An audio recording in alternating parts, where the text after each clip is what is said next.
Losers हैं उसमें HDFC के डिविडेंड एडजस्टमेंट्स है, उस लिहाज से निफ्टी लूजर्स को देखिएगा।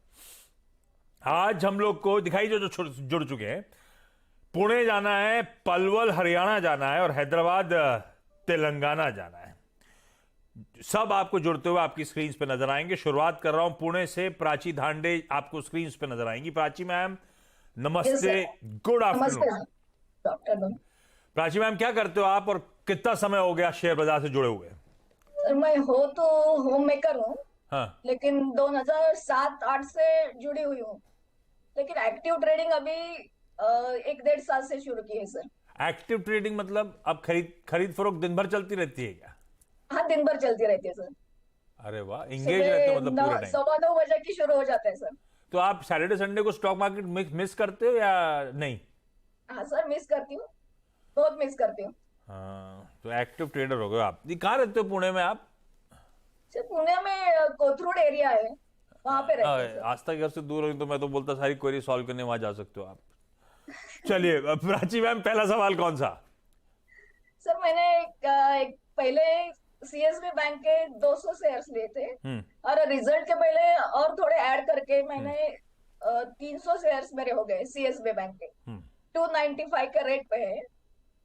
तब उसमें क्या करना है सर? मुझे लग रहा था कि रिजल्ट के आने के बाद 295 का 300-305 तक मेरा टारगेट था, लेकिन ऐसा हुआ नहीं है सर। कैथोलिक सीरियन बैंक, ये आपने ट्रेडिंग के लिए लिया था, मतलब रिजल्ट का हाँ, मोमेंटम क्या अवेट कर रहे थे आप? Right right sir. रिजल्ट पे दाव क्यों लगाया था, क्यों ऐसा लगा था? क्या आपने रिजल्ट्स के आने कैसे आने ब्रोकरेजेस का आकलन कर लिया था, पढ़ लिया था, या चार्ट्स पे ऐसी कोई स्ट्रेंथ नजर आ रही थी, या कोई और रीजन था? एक्चुअली पढ़ भी लिया था और आपके चैनल पे भी सुना था कि इसका मोमेंटम अभी आ गया है। हाँ। और ये 300-305 तक जाएगा। तो पहला 200 शेयर कितने में लिए थे? 295 पे लिए थे सर। 295 पे लिए, फिर बाद में 100 शेयर और 295 पे जोड़ लिए? नहीं नहीं सर, पहले लिए थे 310 पे, उसके बाद एवरेज करके मेरा हो गया 295। और ये है आस्था ट्रेडिंग बेट। तो आप हो हमारी टेक्नो फंडा एनालिस्ट, वैसे ही जरा ट्रेडिंग हैट पकड़ के पहन के बताओ, ₹5 नीचे चल रहा है सीएसबी बैंक, कहां लगाऊं स्टॉप लॉस अगर होल्ड करना है तो? ₹5 के लॉस के साथ निकल जाऊं, क्या रणनीति बनाऊं सीएसबी में? बिल्कुल। गुड आफ्टरनून आशीष। एक चीज जरूर है, ट्रेडिंग का तो एक कॉल लिया है, लेकिन मैं बताती हूँ नतीजे के बाद ये क्यों अच्छा नहीं चला। मैम एक जस्ट आपको एक हाँ, इन्फॉर्मेशन देती हूँ। बिल्कुल। नतीजे इतने अच्छे नहीं थे और उसमें जो नेट इंटरेस्ट मार्जिन होता है बैंक का वो टूटा था, और दूसरी तरफ बैंक अभी एक्सपेंशन कर रहा है, तो ऐसा माना जा रहा है कि जब ये एक्सपेंशन करेगा तो जो इसके खर्चे होंगे वो आने वाले कुछ महीनों में बढ़ते हुए नजर आएंगे। तो मार्केट वहां पे भी थोड़ा सा कॉशियस था, इसीलिए हम देख रहे हैं कि एक टूटत आ रही है। तो ये एक थोड़ा सा मेरे को आपको जानकारी देनी थी कि टूटा क्यों है। अब आपने जो लिया है मैम उसी रेट के आसपास ये चल रहा है, बहुत बड़ा डिफरेंस नहीं है अगर मैं एवरेज प्राइस की आपकी बात करूं।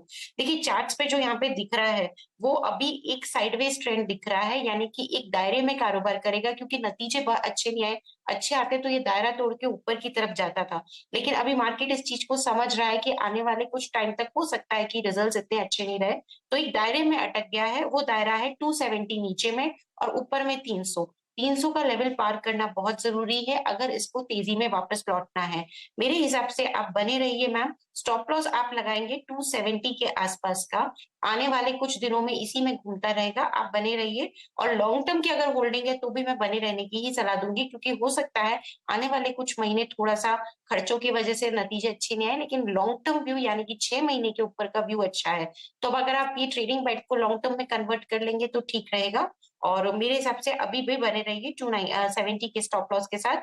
300 के ऊपर गया तो ये बढ़िया से मुझे लगता है आराम से 315 तक के लेवल, 335 तक के लेवल्स दिखाएगा, लेकिन लॉन्ग टर्म में। तो अब आप थोड़ा लॉन्ग टर्म व्यू करके इसको होल्ड कर लीजिए, मेरी यही सलाह है।